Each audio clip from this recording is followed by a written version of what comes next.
Hi guys, and welcome back to our MOOC. We are dealing with our third session concerning assessment, and in this session we will be dealing with the experience of our students from the field. Hands-on. First, we will give you a recap of part 1. We've been dealing with traditional assessment and the obsession with quizzes. We've been dealing with the time spent by students and teachers on preparing for quizzes. We have been dealing with the workload stress that this can bring.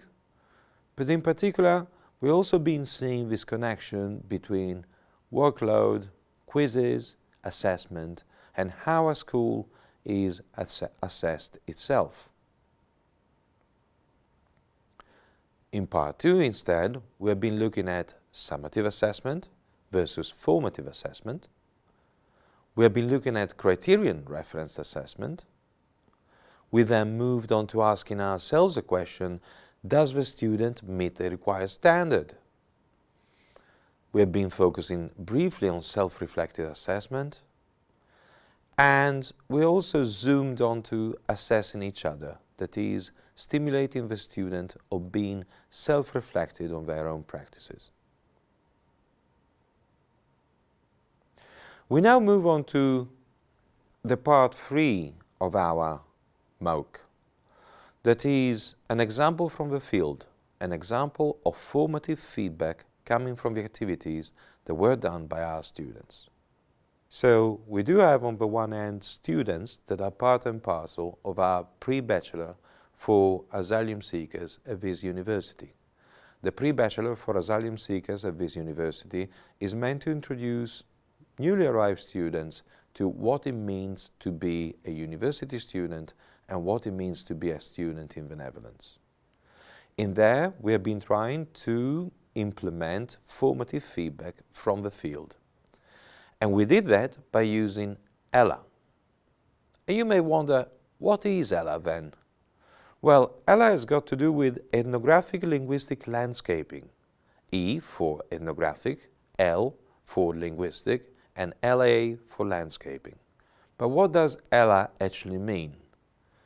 The linguistic landscape is the visibility and salience of languages on public and commercial signs in a given territory or region, accordingly to the first definition that was worked out by Londres and Bory in 1997. What happened then, and how did we implement this? Let's have a look. These are pictures that are exactly coming from the area close by university. What is their meaning? Somebody could think this is the name of a shop, but somebody could also go beyond that, and in particular in this picture, what do you see? Is it something that is typically Dutch? What does it have to do with Dutch language? What does it have to do with Dutch culture? So we started having a look at the linguistic landscaping on and near Tilburg University campus. We started zooming into, for instance, the name of the stores that are close to the campus, and we started taking a look at things that may, to a certain extent, seem peculiar about the signage that there is close to campus.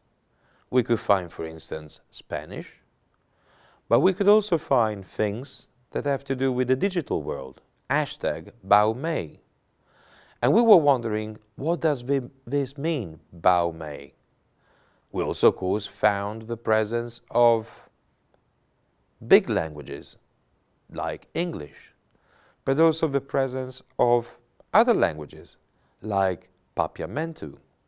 We found the presence of different faiths, as you can see from the Muslim prayer time, but we also found the presence, customized and commodified, of Asian material, of an undefined Asian language.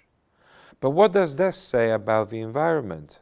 What does that say about the history or the colonial history of the country where these students are actually studying? Or what does this korting actually means, and why is it so important to Dutch language and Dutch culture? During our work, we were able to focus on different areas, for instance. We were able to focus on grammar, we were able to focus on vocabulary, we were able to focus on verbs, and of course because of the fact that better said, that our students were interacting with the people, with the shopkeepers, and with the people that live close to university, they could also practice their pronunciation. As you can see from the graph here, we could keep a track of the progress that our students were making. We have a point 1, which is their starting point. We have an ultimate goal, which is what we have at the end of the graph. But at the same time, through an assessment of the different areas, we can see what are the areas that later on will require more and more work. As in this case, for instance, unfortunately, the part that is dealing with verbs, which are a nightmare for everybody, of course. So what can we say about assessing progress? Well, first of all, we have product assessment, we have teacher assessment, we have self-reflective assessment, and we have group assessment. As a matter of fact, our students were very much engaged in group assessment. In other words, they were looking at each other's work, but they were also confronting their work with those of others. Of course, we need to take a peek at the work that leads to a certain assessment. So here we go, the 3 fine elements of our experience today. First of all, we have the product. Then we have the experience of the learner. And ultimately, we have the progress of the learner, all of which leads us to assessment. We stay on this slide for a moment more in order to understand a couple of things. Suppose, as it happened in our experience, that our student is producing a full page of notes in which he or she tries to talk about what he or she has seen. This page may contain many mistakes, or better said, errors, in that the competence doesn't equate to the performance, but it also shows that the student is putting an effort in there. It also shows that there is a form of progress and that the student ventures himself in trying to do new things. On the other hand, another very good possibility, as we have seen in our fieldwork, could be that a student produces just, even though you should take it in brackets, an half a page. A very neat, very meticulously, precisely written half a page of work, in which he or she talks and reports about the things that she has seen, but also in which she only dares to use the things that she knows. In other words, she's not trying to book further progress, but she's actually trying to keep and stick to the book of what she knows. Now, both these cases are valid examples of a learner who's trying to implement the experience that he or she has had from the field.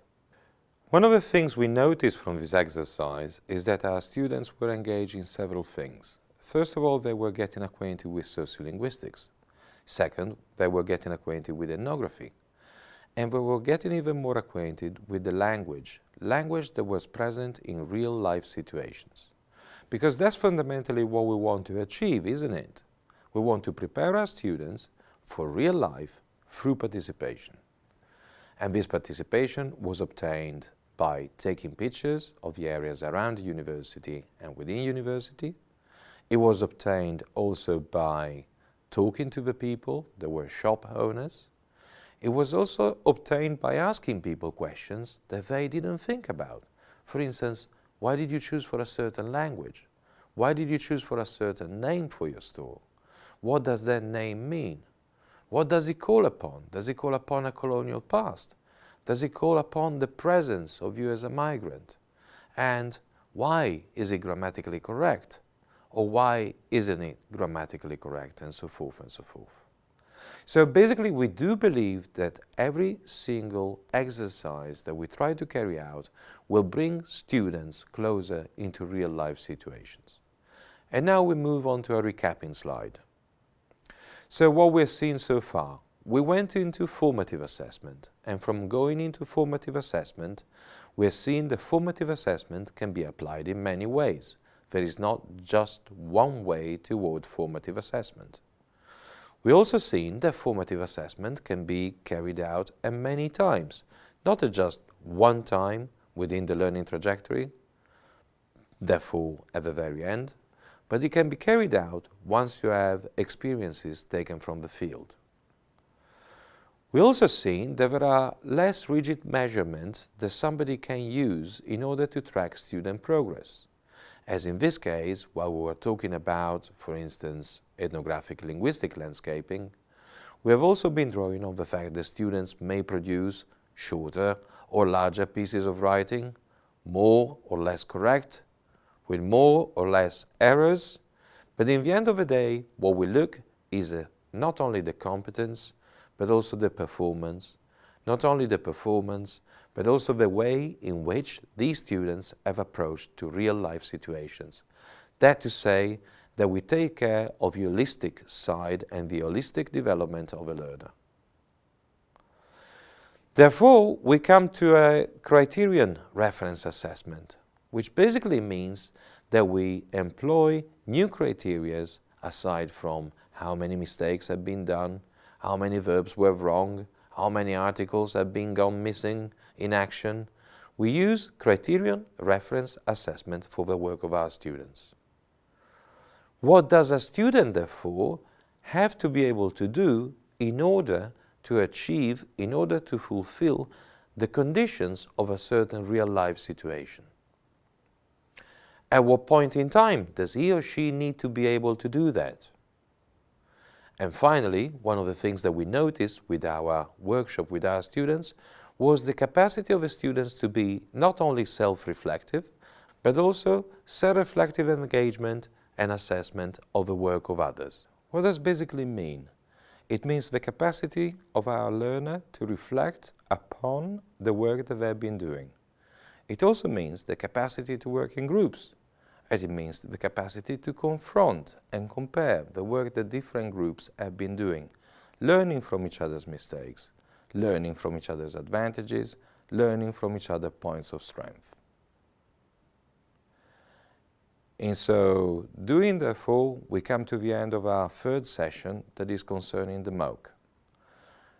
We hopefully have showed you how the use of sociolinguistics, the use of linguistic landscaping, and the use of second language learning can all be put together in order to enhance the experience of a learner, in order to enhance the capacity of a learner and the willingness of a learner to go beyond what it means to be learning second language from a book, and in particular that we've been able to put together these practices in real-life situations.